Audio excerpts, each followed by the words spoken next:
Tisztelettel köszöntöm a Frankó TV nézőt, Aranyos Marótól jelentkezünk, ahol bentmaradási rangadót rendeztek a Niké Ligában. A Komárom 0-0-ás döntetlennel 1 pontot szerezve bent maradt a Trencsén ellen a Niké Ligában, tehát jövőre is legfelsőbb bajnokságban játszik. Ez a Trencsének még nem sikerült, még nekik kell 3 pont a biztos bentmaradáshoz.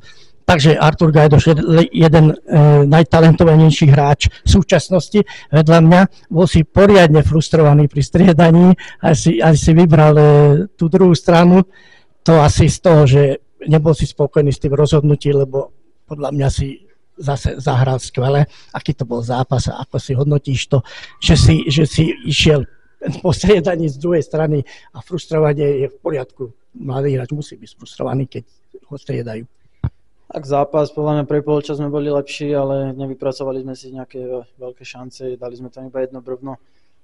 Druhý bol taký vyrovnanejší, mali sme tam podľa mňa 100% šance, z ktorých v takejto situácii, ako sme, musíme dať gól a nedali sme a zápas skončil 0-0 a k tomu striedaniu tak každý hráč chce hrať, takže keď ho dá tréner dole, není rád, takže neviem, myslím si, že to je normálne. Samozrejme, aj my sme to takto chápali. Komárno sa už zachránilo. To je trošku menší zázrak s tým kádrom. Vy ešte potrebujete nejakú matematiku, nejaké 3 body získať a podľa mňa sa to podarí a Trenčín si zaslúži určite, aby si zachoval zase prvoligovú účasť. Áno, tak potrebujeme nejaký taký škaredý zápas, že dáme nejaký aj náhodný gól a nejak to ukopeme 1-0 a zachránime sa v tej lige, takže teraz nás čaká asi najdôležitejší zápas sezóny v Ružomberku, takže musíme byť vzadu pevní a vpredu sa pokúsiť o nejaký gól a udržať si víťazstvo. Tak tým nie je akože pripravený na baráž. Tak by som to chápal, hej?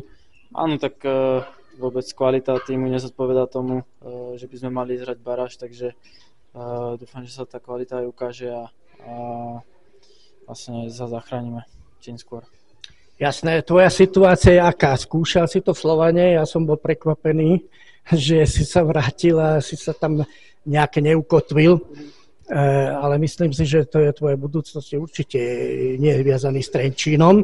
A napokon sa tu chystá veľká udalosť na Slovensku, ako sa na to pripravuješ, ako sa tešíš na súperov, lebo budeš ako asi líder toho mužstva na tom veľkom podujatí.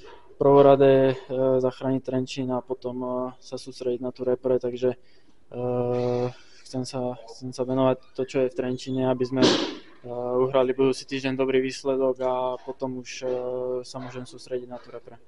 Ďakujem a na reprezentácii ti prajem, aby si nebol striedaný iba v nadstavenom čase, keď už Slovensko vyhráva. Ďakujem pekne.